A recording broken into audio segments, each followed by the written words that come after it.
You're listening to the Good Old Boys Fantasy Football Podcast. Now here's your hosts, Kevin, Derek, and Alex.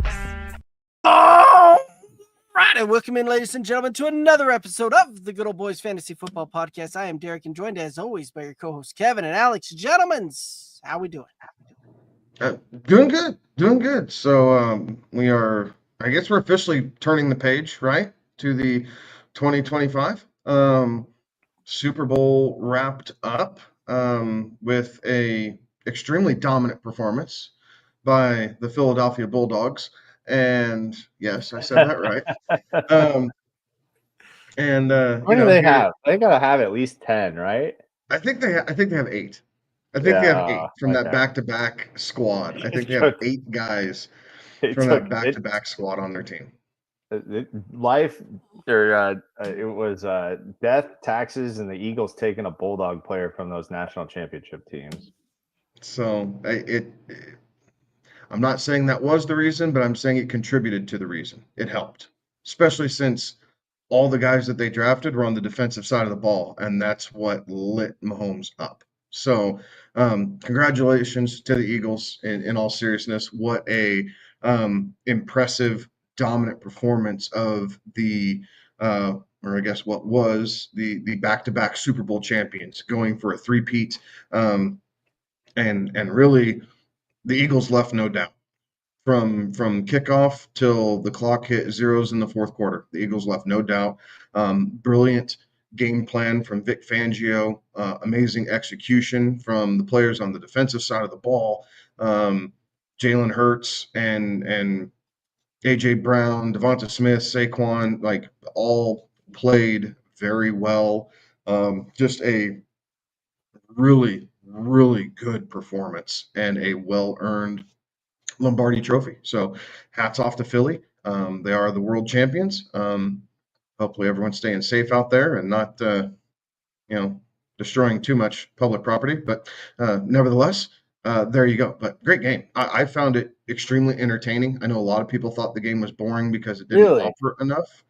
But I thought it was extremely entertaining. I thought what Fangio did with bringing 3 or 4 the entire game and taking his kind of footprint and his DNA on a defense and also mixing it with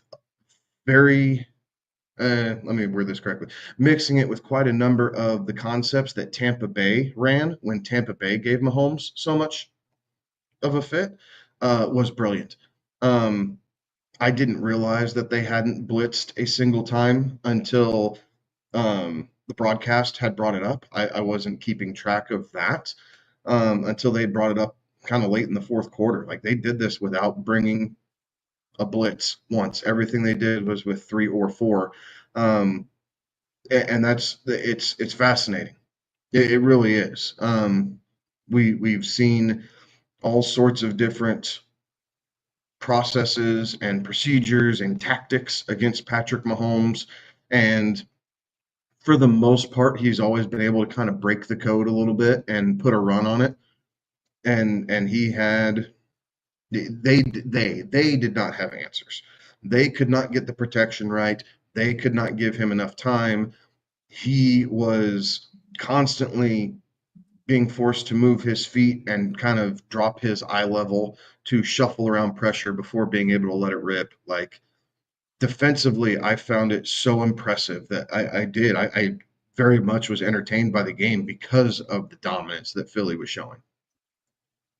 So I respect that, and in retrospect, I guess I was entertained by that too. But I was just so taken aback by how dominant of a performance it actually was. Like, did not see that coming. I honestly thought, and we'll go through this when we go through our props. I ate a lot of crow because I thought it would be a good game. I thought it would be a close game. But I ultimately thought that Kansas City would figure out a way to get it done again. And when I saw that, it was halftime and the Eagles had 24 points and the Chiefs had 21 yards or 22 yards of offense. Mm-hmm. it was at one point it was 14 yards of offense, and I think they grabbed a few extra before, but like I had to pull up the stats to look at it. Admittedly, I was at a Super Bowl party, so I was kind of bouncing around and trying to watch the game, but also be social. And so, like, the game wasn't entirely my main focus there for the first half, but it got to a point where I had to pull up the stats because I was like, man, it's just like Kansas City hasn't been able to really do anything, and Kansas City didn't do anything. It was really, really strange to see that high-powered offense that we've seen over the last 2 seasons, but really over the last 5 years, right? 5, 6 years, just be stymied. And you're right, Kevin. Like, I didn't realize that Philadelphia was getting it done without bringing extra people. Like that's crazy. I thought that there were mistakes made by both teams, but I think we said it, kind of in the lead up. It's who makes the biggest mistake, and can the other team capitalize on that? And I think that pick six, right towards the end of the first half, sealed the game for me. Like you had to think that like 17, if you go into the halftime and it's 17-0, or maybe they get some sort of points out of that 17-3, like you feel like there's life for Kansas City. But that pick six was an absolute backbreaker. I thought that Philadelphia's first drive coming out of halftime was really, really consequential in how that game went, because Kansas City, I think, got the ball back. There was maybe 5 minutes or so to play in the third quarter, and they're down 24-0 at that point, or 27-0, I think it was at that point. And like, I was like, if Kansas City doesn't get points on this drive, this game is over. Like there's just not enough possessions left to get them back in this game. There's not enough chances for them to touch the ball to score 27 points or more than 27 points to get past this. And sure enough, they go for it on that fourth down. They don't get it. And then Philly goes for the jugular the very next play, right? That's the Jalen Hurts to Devonta Smith long touch, that 50-yard touchdown. And it was like, all right, that's it. Like there's no way Kansas City can come back from it.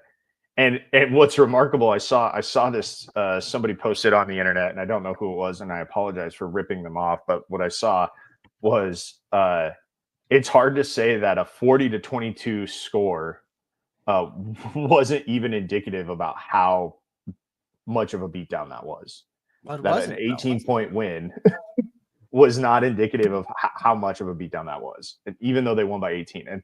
And that Eagles offense put up 54 in the conference final. They put up 40 in the Super Bowl against a really good Kansas City defense, right? That had been kind of carrying the way as the offense had maybe sputtered throughout the course of the season, right? That defense kept them in games and allowed that offense and allowed Patrick Mahomes to get wins late. That was pretty darn incredible to me, that it was just so one-sided, and like, it's never great. It wasn't great for the advertisers when the fourth quarter was essentially meaningless because you hope you buy that spot hoping that all eyes will be locked in. But we left the Super Bowl party I was at in the third quarter, and I didn't even feel the need to continue watching that game because it was already predetermined what was going to happen. Like, there was just no chance that Kansas City. I was shocked to see that they got 22 out of it.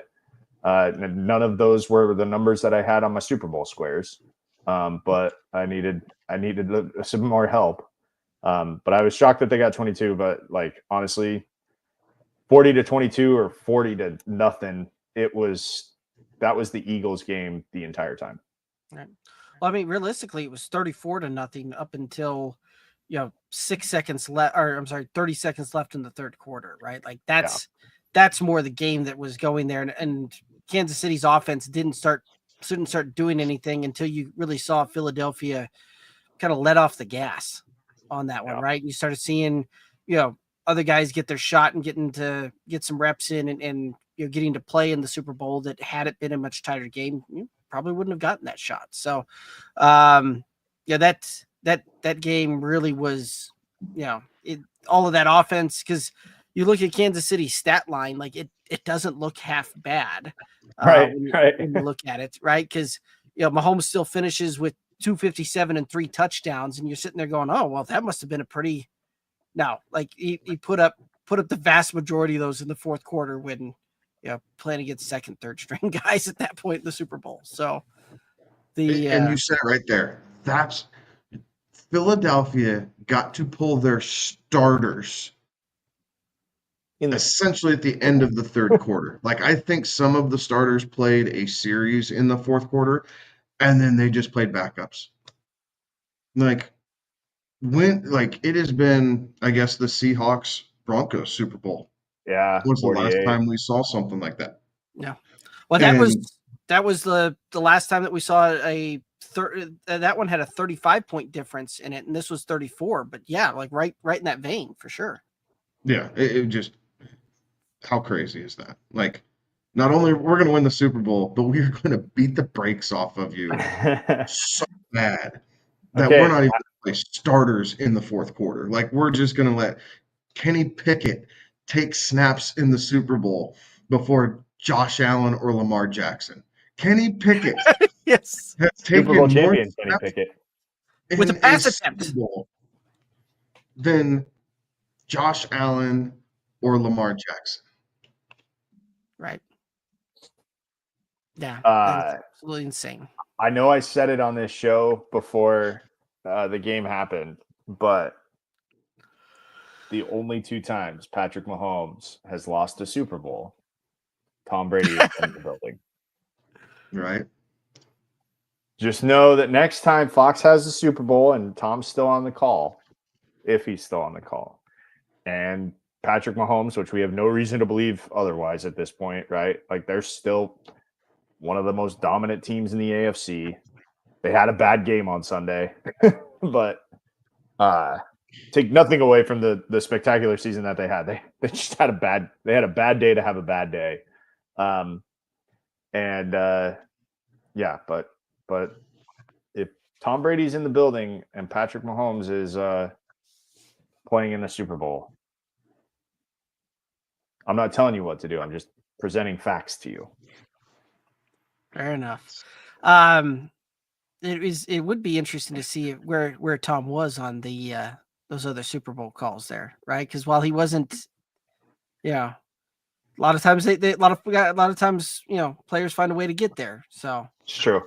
Hey, unrelated to the game, but me as the guy wanting to celebrate anybody else's success. Fair, unless they're with him or his unit, right? Yeah. Like, he does not strike me as a guy who's going to go watch another team if he didn't make it to the Super Bowl. Fair enough. So, although interestingly enough, right, I came across some content where people were talking about that, you've got to exclude Mahomes from the greatest of all time conversation. He doesn't even get to be part of that conversation at this point. It was all over, 4-letter network and some of these, some of these local stations that I listened to, where the thing that struck me as very interesting that, we seem to forget that the guy's not even 30 yet. Yeah, he's been in 5 of these things. Right. Right. 1-3.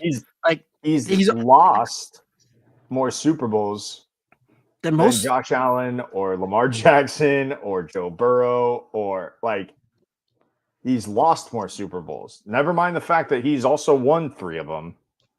The guy is, that's ridiculous is what that is. That's people taking advantage of an easy, that's low hanging fruit to get people fired up. It's that's what that is. He's not the greatest. I think Brady has earned that. But Mahomes, if he were to retire today, I think anybody could make a really strong argument to put him on the Mount Rushmore. Yeah. At this point, is he not a Hall of Fame quarterback? Yes. Yes, he is. First ballot, right? No question. No question. First ballot Hall of Famer. Right. Although staying in that same vein, right? Like, I remember I remember a while back after Eli retired, we were doing shows and we had guests on and we were doing guest spots on that. And the question kept coming up saying that Eli was a first ballot Hall of Famer. And I was vehemently going, no, he's not. And I feel a little vindicated. I'm not going to lie. Yeah. But Patrick Mahomes is a first ballot Hall of Famer. He's been to 5 and he's not even 30 yet. Like, that's wild. And not just that he's been to 5, his teams have been the dominant team in that conference to get to that Super Bowl. So he's been to 5 with a target on his back for 4 of those runs, right? Seven straight AFC championships, I believe. Exactly. Like, and it's once you're on top, it's hard to stay there. And the fact that they've done that, it's crazy. And that sucks for me as a Broncos fan. It sucks for all of us as Broncos fans to see the amount of success that they're having. And it's like, oh, man. Memory that popped up today was I got my shirt from Super Bowl 50. I got it however many years, 9 years ago, I guess. I got my shirt from Super Bowl 50, my Denver Broncos Super Bowl champion shirt. Things collecting dust now because I'm embarrassed to wear it at this point. I wear it when I do yard work. Yeah. There you go. Hey, unrelated to the game, but sort of related to the broadcast. Let's get your thoughts on the score bug. Yeah, I wasn't a big fan of it. I hated it. There's so much wasted space in it. Well, I don't understand why they changed it for that game. So this is what happens, and this TV people who are nerds about TV like I am. In the Super Bowl is when the networks will debut that score bug. They will use that score bug through until they get the next Super Bowl, and then they'll debut a new one. So you debut it on the biggest stage. That is going to be Fox's score bug for the next 3 or 4 years until they get a Super Bowl again. So they'll use that. I agree. But they'll use that. So, like, that's what networks debut new score bugs at the Super Bowl. That's kind of become tradition now. So I didn't love it. It didn't. I don't feel like it deterred me from using it or watching it. But I'll tell you who hated it was my wife. Mm-hmm. And the reason that is important is it hits a couple demographics that the NFL's looking for, right? Like, number one, woman. So that's a demographic that the NFL is still trying to appeal to. And she is a casual fan at best, right? She watches football because it is a passion of mine and I really enjoy it. So she, over the course of our marriage, has really taken a liking to football. And she will sit down and watch the games and ask questions. And, you know, my kids always ask, Dad, what team do you want to win? Like, and they don't wrap their heads around. Sometimes I just don't care who wins. Like, I'm not watching for a winner or loser. I just need this one guy to have a really good game. Yes. And so they asked that question too. Dad, did you draft him? Is he on your team? Like, well, on one of my 50 leagues. Yeah. So we always have a rooting interest, like even if I have to create one. But nevertheless, she hated it. She hated it. She goes, it's hard to follow. She goes, I kept getting lost in the yardage markers and that bug because it is fully transparent. Like she goes, I don't like it. I'm not sure why they thought this appealed. And I was impressed, not necessarily that she noticed it, but the fact that she had legitimate reasons of why she didn't like it. Yeah. And that it wasn't just, oh, look, they changed that and then just kind of went on her way doing something else. No, like she listed out reasons why she didn't like it. So I don't know, man. I don't see the need in changing it just to change it. Like I don't see the need in putting it all the way across the bottom of the screen. Like whatever happened to the little corner bug? Like why do I care? That's what the rolling bar across the bottom during every regular season game is for, to give me my fantasy updates and, you know, the statistics across other games. So how are they going to incorporate that bar with that bug? I think the other thing that kind of threw me, it did them no favors, is that every team is 3-letter abbreviation, save for Kansas City, New Orleans, San Francisco, San Francisco. Like Las Vegas. are they not still? They're LVR, are they not? I think they're just LV. I think they I thought changed they it were to just LVR. LV. Oh, I thought they were LVR for some reason, but they could just be LV. But yes, but it didn't help that it was 2 letters and 3 letters and just like empty space where the score was, right, where the zeros were for a long time. Which was also remarkable that 62 points were scored in that game because it was 7-0 at the end of the first quarter. But it was just, there was so much wasted space. It was too gaudy. Like, I am in the camp of less is more, right?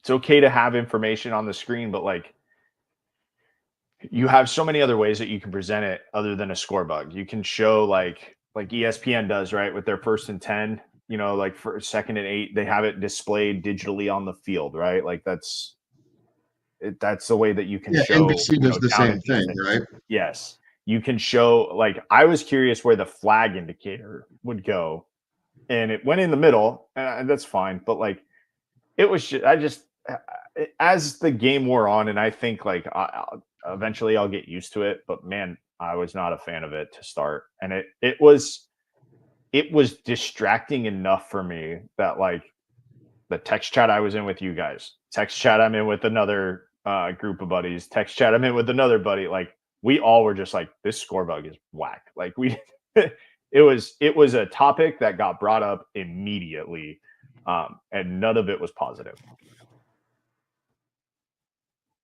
Yeah. Anyways, All right. we get to see that for 3 or 4 more years. That's going to be the score bug, unless we're loud enough that Fox changes it back to their old one.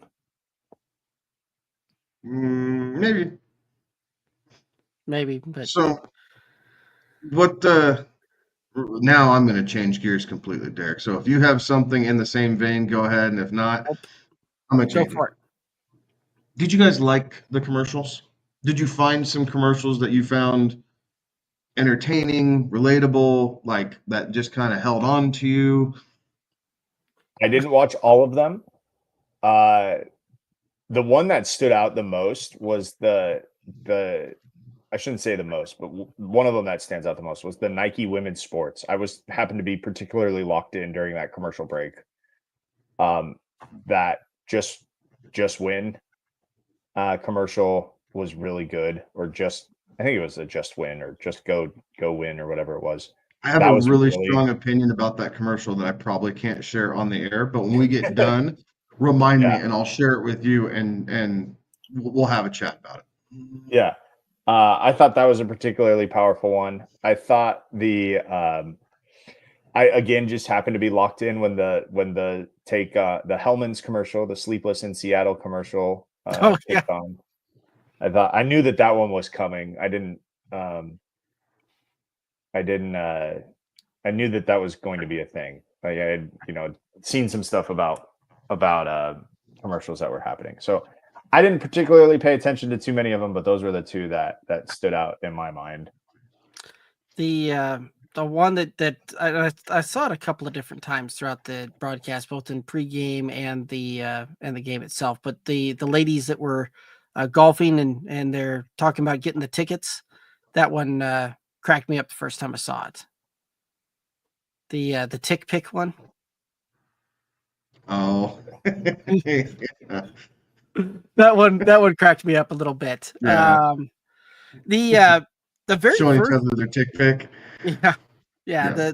For that ticket deal or whatever it is, but that one had me cracking up a little bit when I first saw it. Another one that kind of stood out there that I don't know, I just kind of liked it was the very first one that The Duncan. Yeah, the Duncan. That one had me kind of liking that one a little bit. I didn't actually pay attention to that one because I was so angry that it was Duncan and it was not Bud Light or One of the two that we had was TurboTax, or who was the other? What was the other one that we had? Doritos or something. Yeah. So, So I didn't pay attention to what it was, but I was just like, Dunkin' for a non-New England Super Bowl to have Dunkin' be the first commercial. All right. So, although Alex, it's a good thing that you narrowed yours down to say that it was a specific brand on that and didn't stick with the alcohol industry, because I would have gone food and beverage industry, and I'm pretty sure Dunkin' would have been right in that vein. That would have counted. Yep. So the one that I liked, I guess I liked a couple of them. One that my family liked was the Lay's commercial, where the little girl lives on a potato farm and one of the potatoes fell off the truck, and so she decided she wanted to grow potatoes too. And so she hooked a plow or a makeshift plow up to her dog to help till up the land. And she made this little patch of dirt, planted the potato, and then when the next year came around, season came around, she harvested the potato and added her little piece to this truck that went to Lay's. I thought that was kind of cute. I, for some reason, really liked the Snoop Dogg Tom Brady commercials. I'm talking about the Stop the Hate, right? And I don't know why, because normally I roll my eyes at these commercials and going, all right, this is old hat. Like, is it extinguishing the fire, adding fuel to the fire, right? Like, just depending on how you want to think about it. For some reason, I really liked those. Like, and I'm not quite sure why.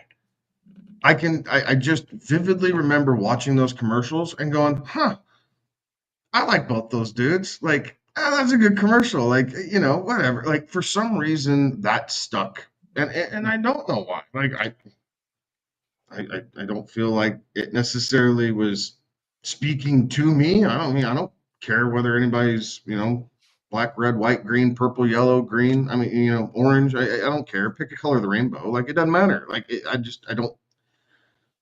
don't think in those terms, and so seeing that commercial and for some reason it's sticking with me, it did something. I was like, huh. I was like, oh, good for those guys. Like, got to see Snoop and Brady and going after it. So I don't know. Kind of surprising, I think, with some of the list of commercials that we had, but that was the one that when I think back on the commercials, it's one that pops into my head instantly. Like, was the two commercials, one in each half, right, between Snoop and Brady, and like they're yelling at each other of why they're yelling at each other, and just it was interesting. Fair enough. Any other thoughts that we want to hit up there? Oh, heck yes. All right. So, Alex, I'm going to repent to you a little bit because I didn't get this at first, but I've spent the vast majority of the 36 hours I've probably been awake since the Super Bowl researching and becoming self-educated on this, because I did not understand the Kendrick Lamar halftime show. Oh, like I don't have any issue with Kendrick Lamar. It's just not my main go-to in the music scene. And there were parts of it that I liked initially. There were parts of it where I was just like, okay, like, it's not, I wouldn't consider it the greatest, but I was not like, I appreciated that my kids could watch that and I did not have to parent my kids as they were watching the halftime show. And in years past, I feel like I've had to do that. So I appreciated that because of all the subcontext within his show. And then I went back and because I said in our group text, right? Like, am I just the old white guy in the room? Like, I don't get it. And we kind of chatted about it for a minute. And then I sent a very similar text to a group of buddies that I play softball with, who are much more attuned to the rap R&B scene than our football group is, right? And so I got a little bit of a lesson from some of them. Thank you, Kyle Hammett, number one. And then I started diving into it. And the more I understand the reasoning behind what Kendrick Lamar was doing and how it all ties in, the more I really liked the halftime show. to the point where I've gone back through and probably watched just the show without anybody talking to me, but just the show, probably another 2 or 3 times, and just watched the whole thing. And then if I have something else that I'm curious about, like, I'll dive in. But I I am now in the camp of I enjoyed the halftime show. I'm not willing to say it was the greatest, but I don't know what I would put as the greatest halftime show either. Like, there's always something that I'm like, meh. Like, Yeah. we know there's been some really bad ones. That was not a really bad one. And No. I would now, in my, old white guy ignorance, like to at least openly challenge. If you don't get it, look into it. Like, don't just say you didn't like it. Because I was surprised by how much I really agreed with and enjoyed once I understood the why behind what he was doing. Yeah, and I'll be honest, I didn't catch everything right away. What I did know, and what I appreciated about it was layers. Right, it was layered. Everything was layered, and it wasn't obvious. The message that he was sending, it wasn't in your face, but also at the same time, very poignant and direct. Right, but it wasn't like a shock message, right? It was thoughtful. And I think that's kind of what we've gone, what we've seen a lot of is like, I'm going to share this message, but I'm going to do it in a manner of shocking you into sharing, like a way of shocking when I share this message.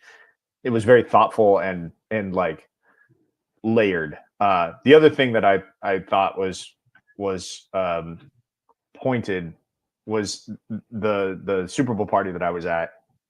There was it was a mixed crowd of people, but there was also coworkers of mine that are younger women in their 20s that were very much vibing along to his music, and I was like, that is the group that the NFL is trying to draw into when they do stuff like this, when they sign off on allowing that artist to being a part of their big television show. That's the group that they're trying to draw in. It's not you or me or Derek, Kevin. It's not us. We're watching the game already. We're gonna watch that game no matter what, because it's the Super Bowl. We love football. We have interest in it because of other things, but like it's the casual viewer. It's like your wife, Kevin. Like, you're trying to draw in a different crowd, right? That is the casual viewer, and that I think was a mission that they were trying to accomplish. But I agree with you, Kevin. There were so many layers to it, and I've gone back and watched it several times too to be like, oh, I didn't catch that the first time, and I was pretty well paying attention the whole time to what was going on.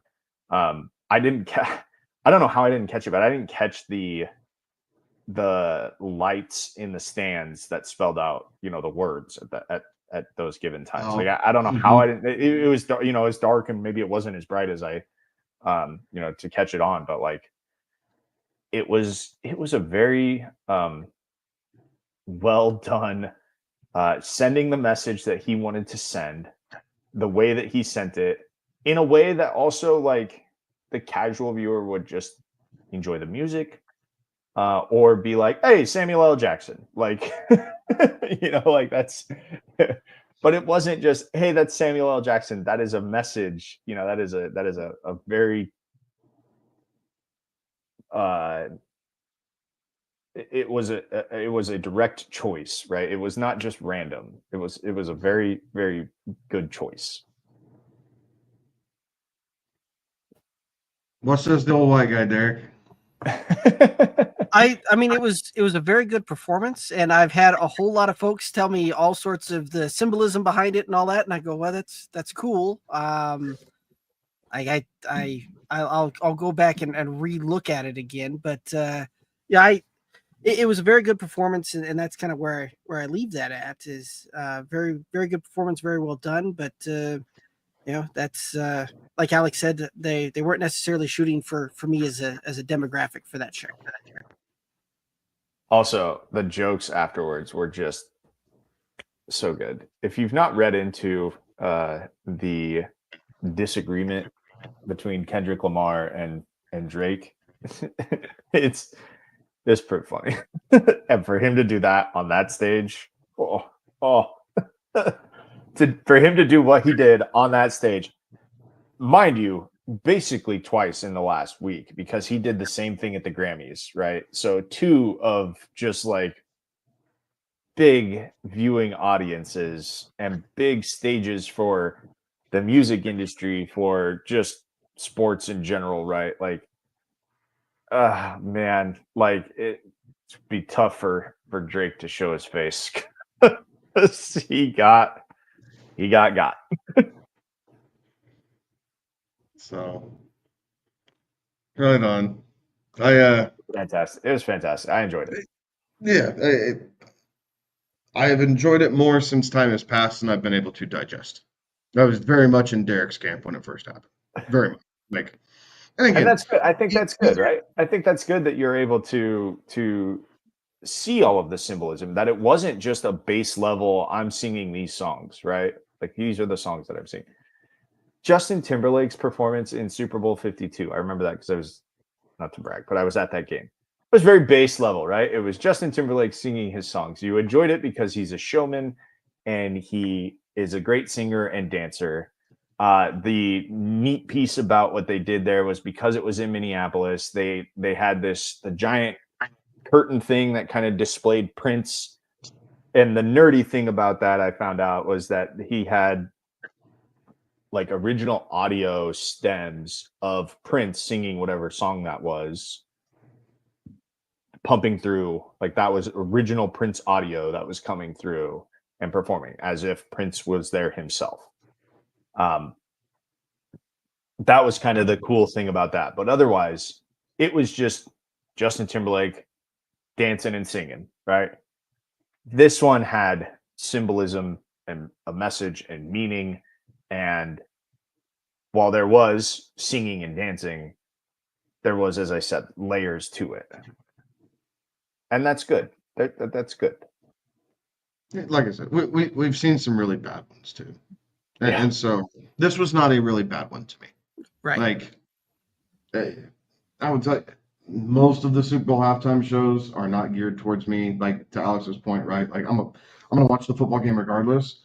The one that sticks out as my favorite is the one that Dre and Snoop and Yep. their kind of collaborative team did, because that struck my high school growing up years, right? And so I think that's probably why I like that one so much, because Timberlake didn't do it, The Weeknd didn't do it, Maroon 5 didn't do it. Like, I had to turn off the Shakira and J-Lo one because of some other things that I wasn't going to deal with in my household at the time with my kids, and them asking questions about why they're dancing on poles and looking like that.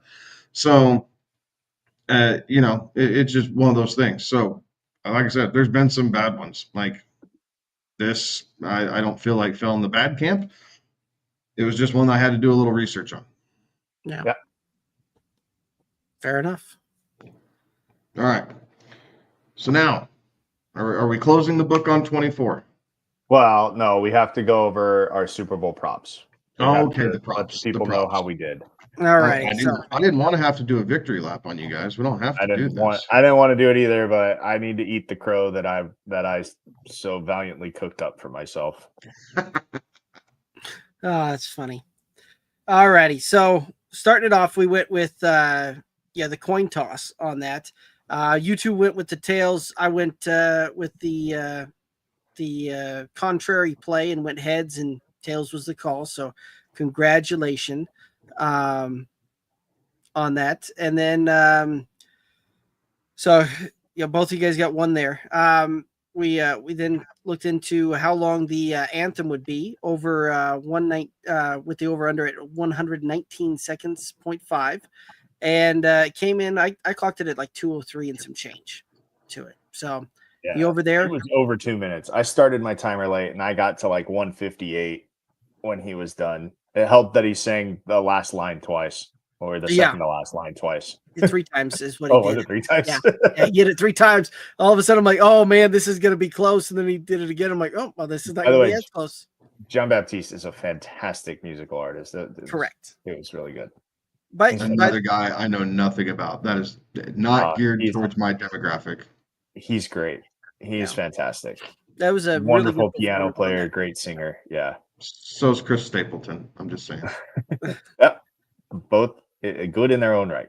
Right. And oh, by the way, if we get bonus points for calling out the fact that he was going to be playing instruments, Alex, I think you said that he was going to play a different instrument. I said that he was going to play a piano. I don't know. I'm just saying. I feel like I should get a bonus point there. I wasn't sure if he was gonna. Well, in fairness, he played his piano, but he did have a backing track with him. Like that was the pad that he had on top. So I was nervous when I saw that, and he hit play, and I was like, "Uh-oh, that's a backing track." He just started. Like backing tracks usually mean that they're going to be under, but right. So then we had the question of will a player or coach shed tears during the national anthem? I was like the first cutaway they did too. Chris Jones just balling. Yeah. Well, it wasn't like it was one of those I counted because I saw him, take the tissue out and kind of dab the eyes there, and I'm like, yep, that counts, right? So, yeah. Oh, for sure, yeah. So that one was a yes there. We had which brand will have the first commercial after a kickoff, and that was the Dunkin' commercial. None of us got that one right. We were all off there a little bit. We had the first celebrity cameo after the kickoff, and none of us were right there. Had any of us put down Paul McCartney, Paul Rudd, Adam Sandler, Kevin Costner, or Pete Davidson, since they were all in the same 3-second shot there, I would have counted it. But no, out of those 5 guys, none of us picked those. So yeah, my guy didn't get there till halftime. Right. Who did I switch from? I don't remember. What did I say either? Did I say McCartney? I think you did. Hold on. Yeah, somebody said McCartney, and then I switched. Like I'm pretty sure we'll have to go back and look at the tape. I think I said McCartney, and then I switched to Sam Jackson. No, you might have had Sam Jackson. You switched to Peyton Manning. Peyton Manning was your it was the pick you put down. Choice. But does that cameo count the commercial with the FanDuel kick of destiny? No. Oh, damn.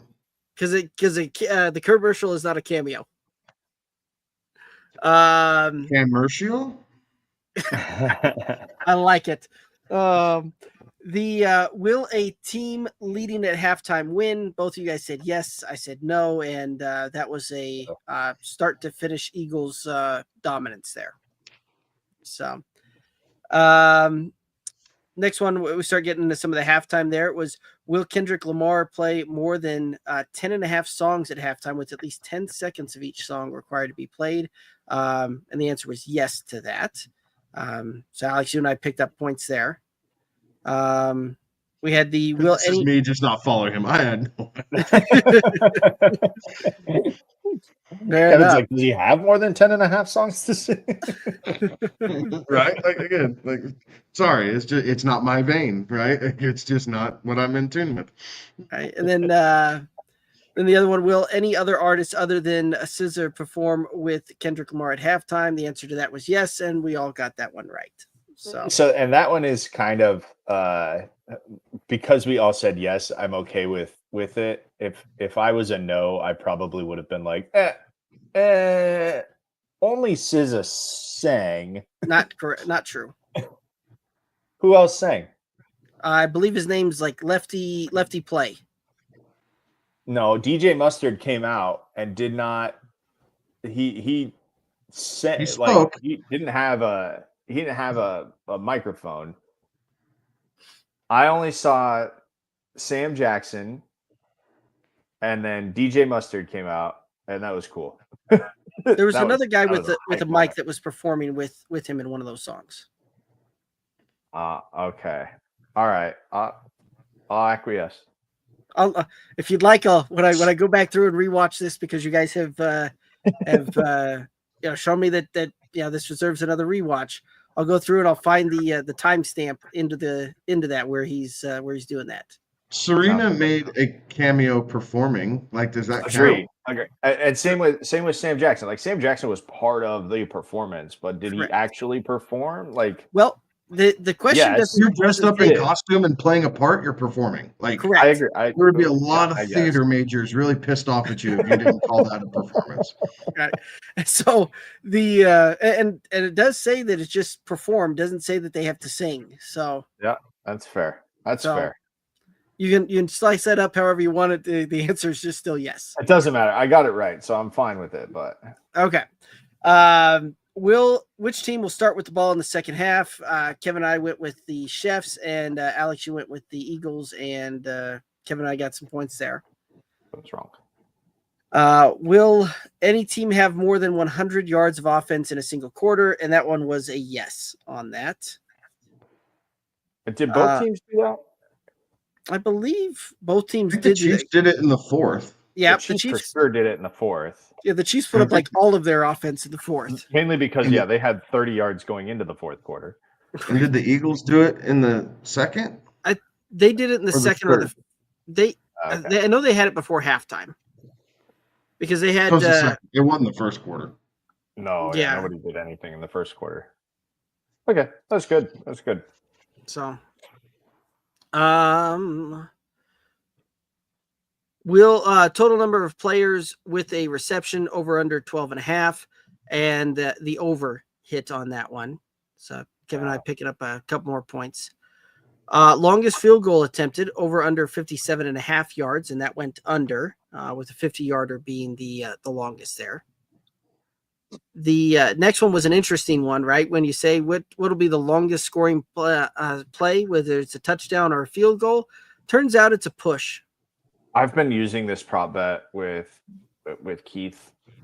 We'll every so often do prop bets on Monday Night Football games or Sunday Night Football games, and this is like one of my go-to. Like if I don't feel like looking up stats and trying to come up with a prop bet specific to the game, I will use this one because it is a true 50-50, right? Like you don't really it can go either way, and I've never had a push, and so when I saw this push, I was like, I've never seen that. I've never had the push before on that.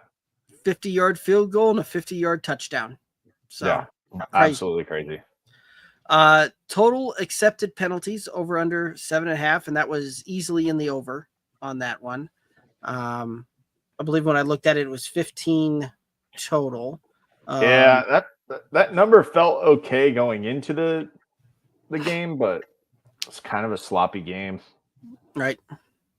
So and then obviously Eagles. Well, how the Eagles special teams contributed to 3 of them. While starting on the center, like how do you do that, man? The Chiefs special teams contributed to a couple. Like, yeah, that was clearly something that the Chiefs saw on film and notified the crew on. oh, That was clearly something that the Chiefs saw on film and said, "Hey, 100%. this is not legal. Like, you need to watch this because he's doing it every single time." And they got him. Like, that was clearly something that they saw. Twice they got him. right. Will there be a lead change in the final 2 minutes of either half? We all said yes. The answer was a resounding no. No, Not even a little bit. not Wasn't even a lead change. close. Right. Was never a lead change in the game. Yeah, we would have. Hey. How many players will have a pass attempt during the game? Over under was 2.5. And I really thought when this thing started going and the game got out of hand that I was like, well, that's not going to happen. And then Kenny Pickett enters the game and gets 1 pass attempt to take us to the over. So thank you, Kenny Pickett. I did not, when I took the over, did not anticipate that it would be Kenny Pickett. That would be my 3rd pass attempt. Fact. Right. Yeah, I figured that we'd see If some you- sort of he trick would have play or been- something. 18th on the list, probably. Like, he's I been don't like, even know if it okay, would have who's been that left? high. Kenny Pickett. All right, but Kenny Note Pickett. to self, that's a good prop in itself. But I think the better prop is, will a position other than quarterback attempt Make a a pass pass? attempt. Yeah, No. that's a fun one. Yeah. So Regardless, we got the over, right? I mean, it's like, heck yeah, we thought it was going to be a trick play. Nope, it's just a blowout. Will a kicker hit the crossbar or upright on a field goal or extra point attempt? The answer is no. However, going back to Kevin's point, where Eli cameo for a kick of destiny, Eli hit the. I'm sorry, Peyton hit the upright in the kick of destiny. So big fat doing. Yeah. Hey, okay, I missed that. Was that at halftime? When did they do that? It's pregame. Oh, it was pregame. Okay. They finally said somebody other than Gronk needs to attempt this because we're losing money because he's not hitting it. Is that what happened? I missed all of pregame. I have to admit. No, I think the whole thing was just that Peyton and Eli have been kind of linked up with this FanDuel thing, right? Like, okay, all right.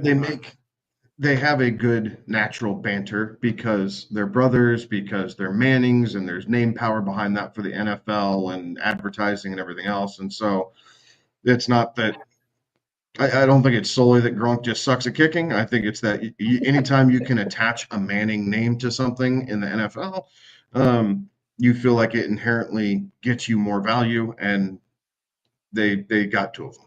I mean, it was all good. It's all fun. I didn't pay attention to it. I didn't bet on it. I didn't do any of that. It was just kind of one of those things like, oh yeah, I want to see who does this. Yeah, I missed that. So nice. So, yeah, I was a little disappointed that we didn't see a doink, but I so wanted to count that doink into that one there. So, final score, odd or even. Alex was the lone person to put an even score on that one. So congratulations, Alex. Spread. And then it went downhill from there. Stupid point conversions. Right. Spread was Kansas City over minus -1.5. Alex, you took the KC. Kevin and I both took Philly, so that was how that one rock and rolled there. The total over under 48.5. That one was easily on the over. Wow, you say easily, but like when it's 34 whatever heading into the fourth quarter, you're like, uh-oh. Well, it was Are we going to get to 48.5 here? Well, at that point, going into the fourth quarter, it was already 40 points because Kansas City scored that touchdown with sure. But like that left. was okay. Are we gonna see it shut down here? I think the over was kind of in question. Now, all said and done, easily hit the over, but I think there were probably some over bettors that were like, uh-oh, we're going to need some more contributions from one other team if we're going to try to get to 50 here. Right. We had the Gatorade bath color. And Kevin managed to get the Gatorade bath of the yellow on that one. Which they did that early. So that's what I gathered. Again, like I said, I didn't watch the fourth quarter, but I heard that Gatorade bath. I did another prop bet thing with a couple other buddies that was on ESPN, and it would show like as the result happened, and one of them was like, what color Gatorade bath, and it was purple, yellow, blue, any other color or something. And I was like, well, I'll take any other color, I think, or whatever it was. And I checked, and there was still, a couple minutes left in the game, and I had lost that one. And I was like, oh, they were quick with the Gatorade bath. Like they weren't waiting until zeros to douse Sirianni. Right, like there was still minutes left in the game at that point. Yeah, and I was like, oh man, like I get that y'all are up by a mountain that's here. A bold move. Yeah, like that's just inviting. What was that? LSU? Isn't that LSU and Kentucky? Oh, maybe. Is that the game where they dumped the Gatorade too early on one of the coaches? I'm pretty sure it was the LSU Kentucky game. They dumped the Gatorade too early, and then they ended up losing the game on a crazy play. Right. Win that prop. Yeah, you did. You did. So it was yellow. It was the yellow. And then the MVP, Kevin Kevin and I both said Jalen Hurts. Alex, you had the Patrick Mahomes, and so that was how that one played out for everybody keeping score at home. Kevin ended up getting 14 correct. I had 13 correct, and Alex, you had 10 correct.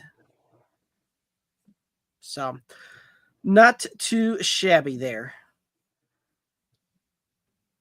Much like this fantasy football season, just a disappointing finish. Fair enough. Well, guys, that does take us to the end of the kind of the Super Bowl stuff. Anything else we want to hit up or we want to talk about here before we close the book on 2024?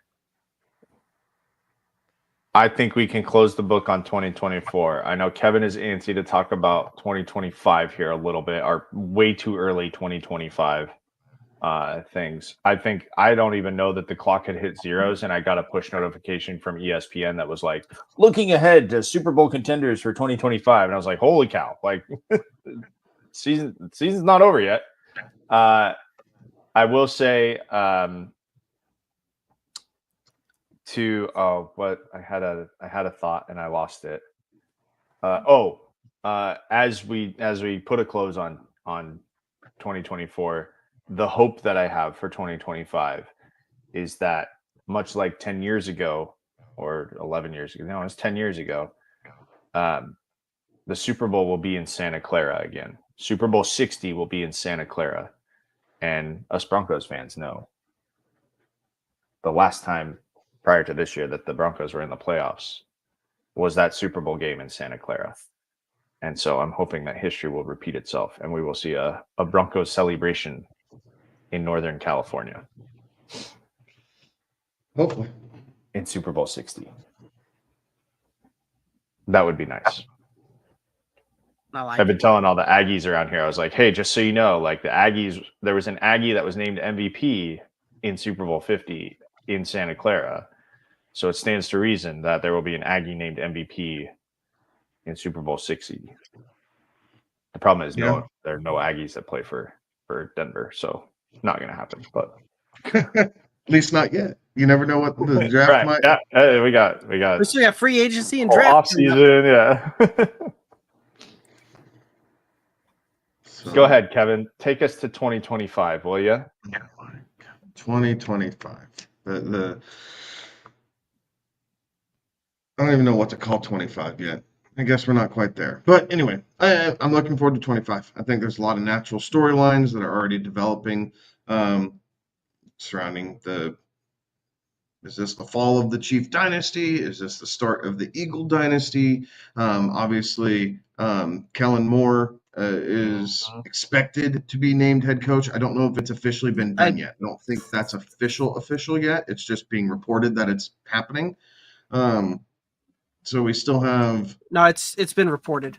It has been reported now that it's official. Okay. Yeah, so I got a couple of notifications. Saints hire Kellen Moore as head coach. So, I mean, all the head coaching vacancies are now filled. Kellen Moore got the man. Somebody had to take it, right? But the Saints are just in cap hell. Oh yeah, I mean, we're Kellen Moore.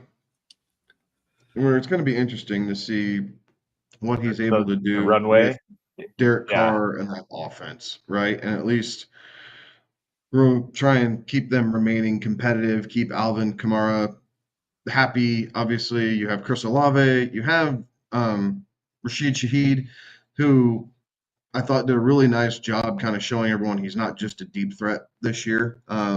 So I think they have some pieces there on offense, so that'll be interesting. As we kind of look forward, obviously things will change because of free agency and the draft. But as things sit right now, and as we tie it into fantasy football, I think Mr. Magic kind of beat me to where I was kind of go here as we look forward to. So they're the top fantasy performers at each position.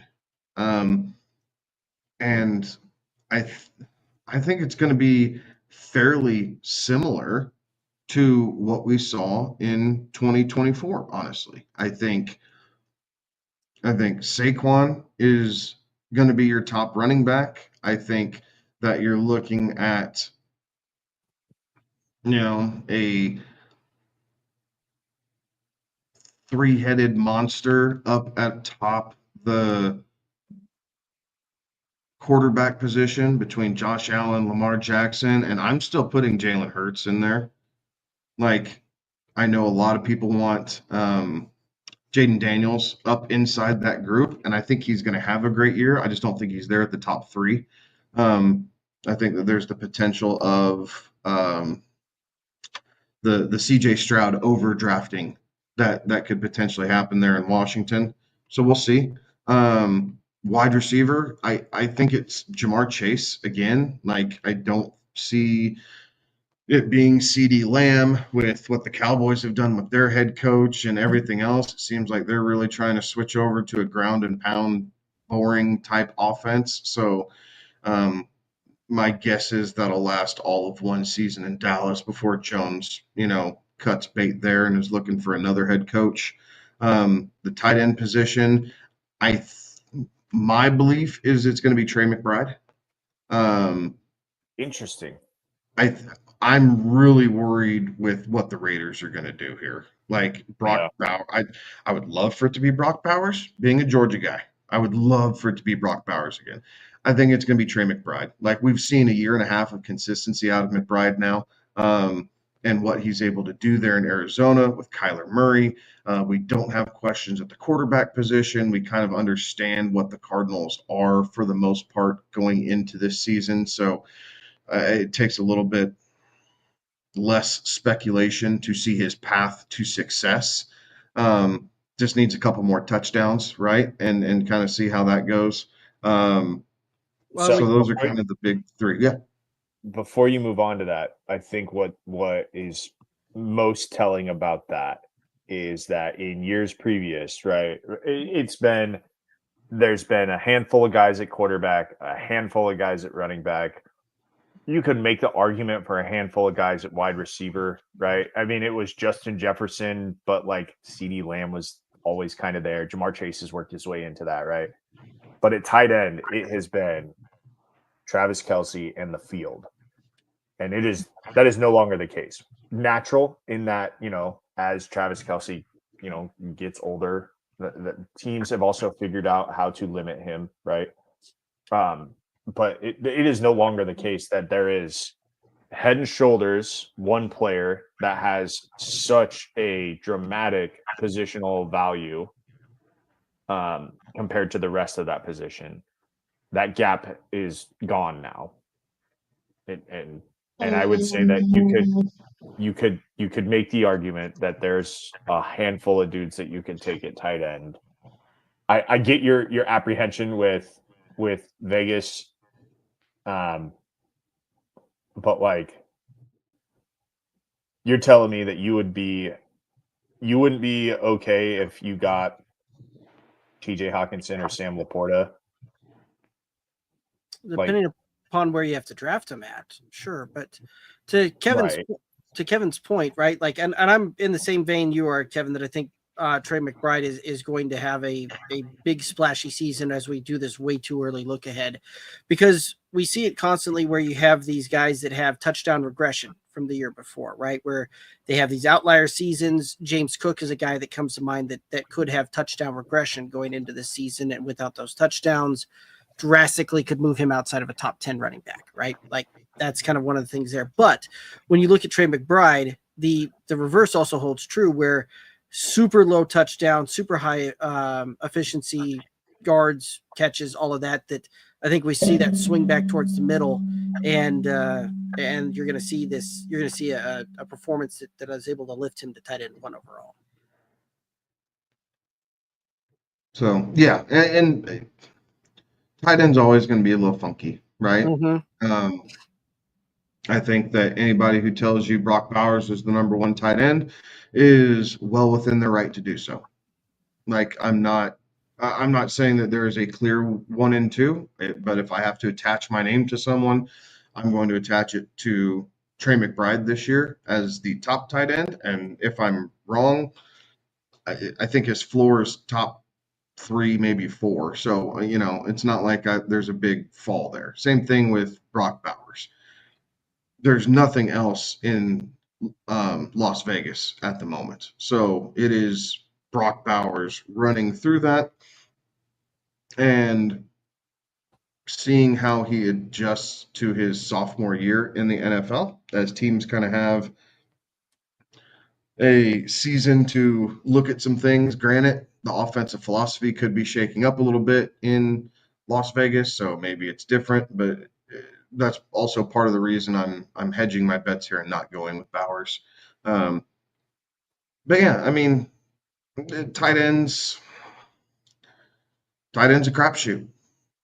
It's just nothing else has changed, right? Tight end is a crapshoot. Nothing else has changed, So what the moral of that story is to me is I'm back to waiting on tight end. Like I'm probably not going to grab Trey McBride or Brock Bowers early. Like I'm probably going to see which one of the tight ends falls to me in the right spot. Round 7, round 8. Like who slips a little bit because there was a run on wide receiver, or there was a run on the running back twos, or what does that look like, and who gets pushed down the board. There's always a guy. I can promise you that Kyle Pitts is not going to be anywhere on my personal draft board. Like I'm not going to do that. I think that Mark Andrews in the right spot provides a lot of appeal if you're willing to deal with the highs and lows. But if I grab Andrews, you need to be damn sure that I am also grabbing Likely. Yes, Isaiah Likely later in that draft. Like I will protect myself in that instance for sure.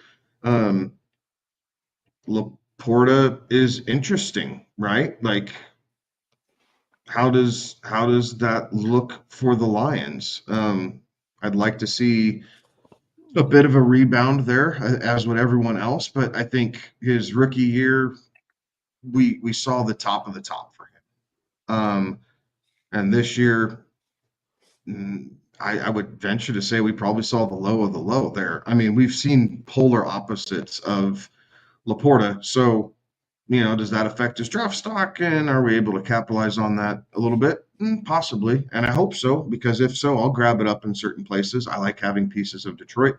I'm not going to be hunting for Dalton Kincaid. I learned my lesson on that in this season across a couple different, that it is not. That is not what the Bills are wanting to do, right? Like it is a piece of the offense, but it is not the offense that's going to flow through. So I'm going to back off of Dalton Kincaid a little bit. And then you have your David Njoku's, you have your Dallas Goederts, you have your Fergusons, you have your Hawkinsons. Like Hawkinson scares the crap out of me. If they're going rookie quarterback, right, and they don't bring Darnold back, and instead they're going with JJ. I know they're saying tight end is a quarterback's best friend, especially a young quarterback, but when you have Justin Jefferson chirping in your ear, throw me the blanking football, like you're going to listen to Justin Jefferson. So I don't know that I'm necessarily pining on that. So there's a good chance I'm going to just completely punt the tight end position and do that in the 2025 season and just rotate. Like maybe I find my guy, maybe Evan Ingram comes back up a little bit. Maybe Cade Otton emerges. Problem is with Cade Otton, I think that Tampa Bay is going to bring Chris Godwin back, and now they're going to have a 3-headed monster at wide receiver, and you have Bucky Irving, and you have Cade Otton. So Tampa Bay could quickly have an embarrassment of riches offensively, and I'm really worried what that looks like if you don't have Mike Evans or Chris Godwin at the top. Like that worries me a little bit. But and they'll have a new offensive coordinator too. Yeah, he was their passing game coordinator. So I think a lot of that's going to stay the same. It's not an overhaul as far as philosophy goes. But still, it's a new offensive coordinator. So I'm interested to see what that looks like. But yeah, tight ends. I'm going to punt tight end. I'll tell you right now. Like, don't expect me to draft tight end before round 7 in most cases, maybe later in others for sure. And I'm probably going to do it on quarterback too. Like, with what we saw, especially this year, and with what we're seeing out of the quarterback position, I think more and more it's becoming kind of a mainstream thought to just wait on quarterback. And I'm not going to buck that trend. I'll take the value as it continues to get pushed down the board. Like Baker Mayfield in the 10th round does not scare me. Like, I'll take Baker Mayfield in the 10th, right? Drew Lock falling down the draft board with what we saw Drew Lock do. Drew Lock, Bo Nix, wrong Broncos quarterback, Bo Nix. I was What we like, saw Bo I mean, Nix do Drew the Lock back half of the was season, okay. right? Well, yeah, exactly.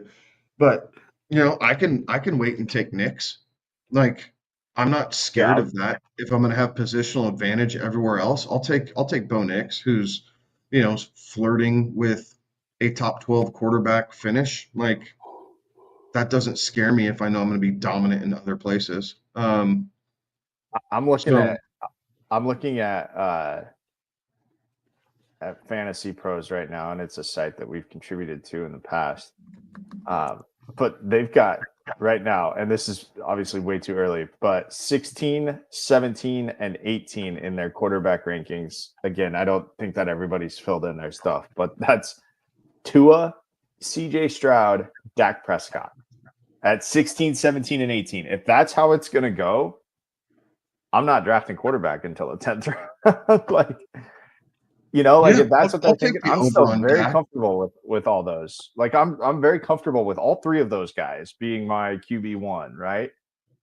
And I can get advantage elsewhere, right? Like that's if that's how it's gonna go. Like, the way you're gonna make up for some of this stuff is being patient at that position, because you will be able to get an upper hand on other players. And that's wild to me that they're that low. I imagine that'll change. I think some things will change as we get a better picture of what kind of transpires this offseason. Rookies that come in, right? That'll change some things. People will get infatuated with them. I want to tell you that one of the positions that I'm like kind of gonna pay like a weird amount of attention to this offseason is the New England running back. My only previous experience was obviously generational talent in Tennessee, right? With Derrick Henry. But Mike Vrabel understands you can feed a running back and it will be beneficial to you. So what is New England going to do at running back? Will they stay with Ramondre Stevenson? Can he handle that type of a load? I'm not sure that he can. Will they go out and get somebody in free agency, or will they go and get somebody in the draft? Now, again, Derrick Henry is one of one, right? The guy is unbelievable. And I think Mike Vrabel was smart enough to understand that when you have that, you have to use that. But what is New England going to do at running back? Because I do think that they're going to be a bit more run focused. I think they'll be tougher. You know what I mean? Like, to take nothing away in that they weren't tough last year. They're pro football players. They're tough. But like, teams take on the personality of their head coach. Mike Vrabel is a hard-nosed guy, right? That's what I think that offense will be a bit more like. So that's going to be a position that I'm going to have like a weird obsession with, I think, this offseason. It's like, hey, what's New England doing at running back? And right, but is it going to be beneficial to me when it comes draft time? fair enough. I mean, it's interesting, right? Because where Vrabel and most of those years that Derrick Henry was super dominant also had Arthur Smith as the offensive coordinator.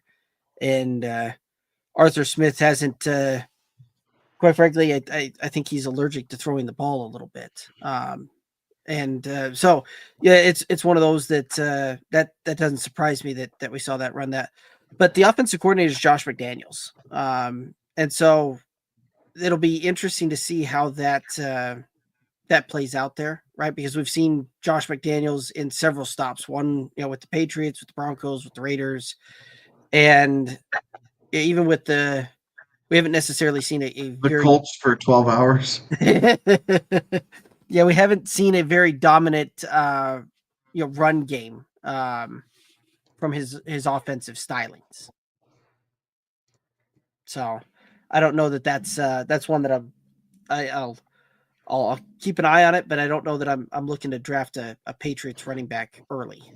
So well, to his credit, his last stop in New England was Ramondre Stevenson's best season Yeah. before he went to the Raiders. Sure. Like he has epically failed as a head coach twice now. But he does seem to do a pretty decent job as an offensive coordinator in getting the game plan implemented and executed to the field. Um, maybe he's just one of those. Maybe he's just one of those guys, right? I mean, Vic Fangio is a great defensive coordinator. Like no one has anything bad to say about Vic Fangio as a defensive coordinator. He left us underwhelmed in Denver as a head coach at times. Um, Vance but the Joseph. defense was still good. Vance Joseph, same thing. Heck, we brought him back just as a Yeah. DC. Like sometimes it just works out better. Like I think there's other guys who'd maybe just need a better shake. Like how Brian Flores wasn't really considered as a head coaching candidate in this cycle blows my mind a little bit. Like I think he's a guy who probably deserves one more crack because he got in my opinion, a kind of a raw deal there in Miami. But you know what? If that means he gets to stay in Minnesota and craft up that defense for one more year, that's good news for the Vikings because if JJ is going to be quarterback again, you need a strong defense. You need as many possessions as possible for your young quarterback because he's going to have some growing pains. So there's certain guys who just coordinate better. Like not everyone is meant to be the captain of the ship, right? Sometimes you just got to be a really good first mate and get the job done. Fair enough. All righty. Any other thoughts on some 2025 way too early?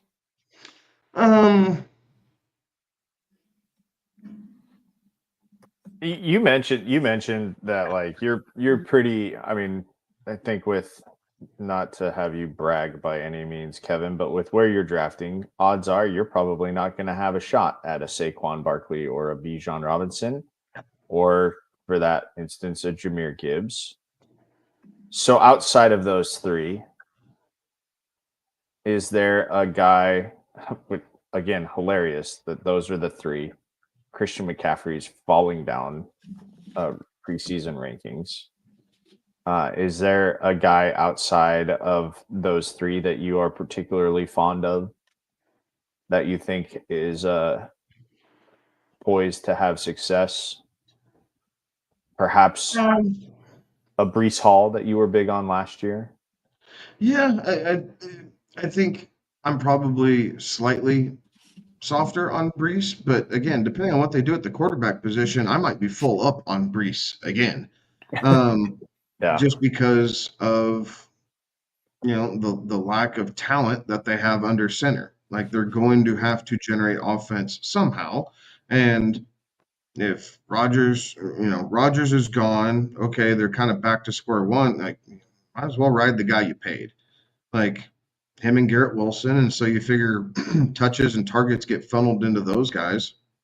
And yeah, maybe you see a little bit of a lighter workload, much like this year for Breece Hall, but maybe the efficiency ticks up a little bit, right? Maybe he sees a little bit more passing work with a quarterback who's willing to check the ball down and do some things there. So I think that's interesting. I think Josh Jacobs is super interesting, right? Like, and maybe not a top end running back, but I think as a lower end RB1, I think what he did in Green Bay is absolutely I think you're absolutely able to replicate that in 2025. So I think that there's, definitely some momentum there. A guy that you didn't have on the list, Derrick Henry, right? Like, Mhm. I would take Derrick Henry at the back end of the first round. Like, he's like the ageless wonder right now. And that Baltimore offense seems to fit him extremely well. Like, it's not just talent that he has, but it's also a really good offensive line and a quarterback who has developed far past where I thought he was going to be in a thrower of the football and able to, really help put the offense into the right situation. So I think Derrick Henry is another guy that I'd be looking at. I'll You throw know, another name out there that I think a lot of people are going to have a lot of tough decisions to make when it comes to this guy, because largely the offense that he's in is going to be the same, but he had a freakish year this year. And it's going to be hard to replicate that from a production standpoint, particularly when it comes to scoring touchdowns. You know where I'm going with this, and that is James Cook. What I are we gonna have to do? He's a 1,000-yard rusher, but he had 16 touchdowns. Set a franchise record that had Yeah. held since OJ. I Yeah. think So I like think that's a realistically you tough need to one that think you're of it gonna as have to look 12. at. I think Right. realistically you need to think of it as 12. But I think 12 is a pretty good number for him to hit. Like, he was able to see a little bit of goal line work. He didn't get tackled at the one, this year like he did his rookie year. I mean, his rookie year, he probably should have had 3 or 4 more, but got tackled inside the 5, and I think all of them went to Josh Allen. Like, again, Allen's a year older too, and not that he's not able to take that punishment, but you do change philosophies as your quarterback gets Mhm. into true veteran status. I don't want to say he's older, like an old quarterback, because he's not. But Josh Allen is not um, a spring chicken in the NFL anymore. He is a true veteran of the game. What There's certain plays that he used to take that he's just not going to take anymore. So I think James Cook is I think James Cook is a middle to back end of the second round guy. Yeah. Is where I think he's going to go. And if he slips, then awesome. But if you're on the 1-2 turn, like, or anywhere near that 1-2 turn, drafting 10, 11, 12, like, if you really want James Cook, you're going to have to take him at the front end of the second. Like, I do not see him being there in the back end of the third. Right. There's not a problem with that. You just have to manage your roster around it. But you can do some pretty interesting things there at the back end of the first. We saw it this year. Like, there were teams out there, and maybe I say a number of teams, right, with how many millions were drafted, who probably grabbed Saquon in the first and Derrick Henry in the second and completely bucked the trend, right, of going wide receiver heavy. And they decided to go, or they got Gibbs, because Gibbs fell a little bit there, right? So you grab Gibbs and Saquon. Well, how happy were you, right? Like, you completely bucked the draft trend because wide receivers were thrown into the top end of the draft. And I think we're going to see that very much again. And then you just kind of pivot around. Like, realistically, in the first round of any fantasy draft, there's only 2 running backs who should be taken. Now, there will probably be 4, maybe even 5 that sneak up there. But I would tell you the only 2 that should be taken up there are Saquon Barkley and Jahmyr Gibbs. And if I am drafting in the first round and those 2 are off the board, I'm going to pivot to a wide receiver. Wouldn't look at a guy like Bijan there, huh? No, Okay. no, too much inconsistency with that Atlanta offense. Now, I'd take Gonna be the turn might be the difference, right? Because who gives a crap whether you're drafting him at 112 or 2-1? Like, so maybe at the turn, maybe, but in the top 10, no, I'm not taking Bijan in the top 10. Man, how many drafts do you think you're gonna be in though where Bijan's gonna be available at at the 112, 2-1. You I don't know, know. like it just, I think Well, it's going to be right. That's the fun of doing 50 best ball drafts, though, right? Like you hop on, you see right. all these different formulations, and you build all these different teams. So that's where the benefit is. I would tell you in most of like the formal redraft setups I have, he's probably not going to be there. He's probably going to go around 6, 7, 8. Yeah. Like I could see him being in that round basically the whole time. I don't think I would particularly do that. I think I would be looking at wide receiver from that standpoint and then seeing what running back falls back to me. Mainly because I think I could go wide receiver and James Cook, to your point, right? A player that we mentioned earlier in the middle of the second round, and be better off than going Bijan and then seeing what wide receiver may or may not come back down to me, right? Because I don't want Brandon Ayuk in the second. I don't want to start my team with Lad McConkey. I want Lad McConkey to be my second wide receiver. I don't want Lad McConkey to be my first one. Like, what does T. Higgins do? Like, I think he stays with Cincinnati. So is he a second round pick? Probably not. You're probably going to draft him at the way back end of the second, first part of the third, and create some distance there a little bit between those two receivers. Like, it's definitely not Jalen Waddle. How many times have we seen him pushed up a draft board only to disappoint us? Like, there's a big reason of why not to do it with some of these guys. Like, so, but again, way too early, but it is my early thoughts on 2025. I like it. Oh, very cool. Any final thoughts out there for the viewers and listeners? What's our next big thing? We got what? Underwear Olympics? Pro days are done, right? You'll see probably a few more pro days. You'll see the Underwear Olympics going. When's that? That's got to be here soon, right? Well, typically it starts looking in, I want to say typically in about March. Yeah, It is February 27th through March 2. So we are, about 2 weeks away. Yeah. Alrighty. 2 weeks from Thursday. So yeah, and then we got February. free agency, and then we got the draft. I mean, so there's plenty of benchmarks. Obviously, at some point, I don't know when the NFL schedule will get released. They've already done the here's who you're playing. We just don't know when, where, right, what time. Yeah, if you're home or away, and who your opponents are. No. But yeah. So again, one last time, congratulations on a 2024 season to all fantasy football champions and the Super Bowl champion Philadelphia Eagles.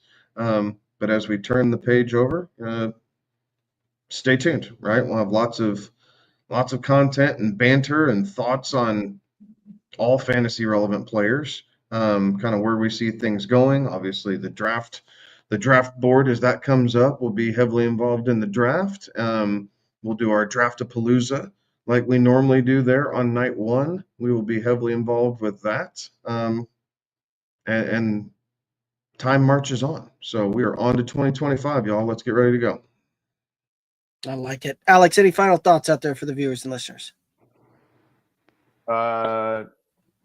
Good season. Good. It was a good season overall, and I hope 25 is just as fruitful for everyone. All righty, I like it. That's gonna do it for us tonight. He's Kevin. He's Alex. I'm Derek. Have a good one. Be safe. Toodaloos.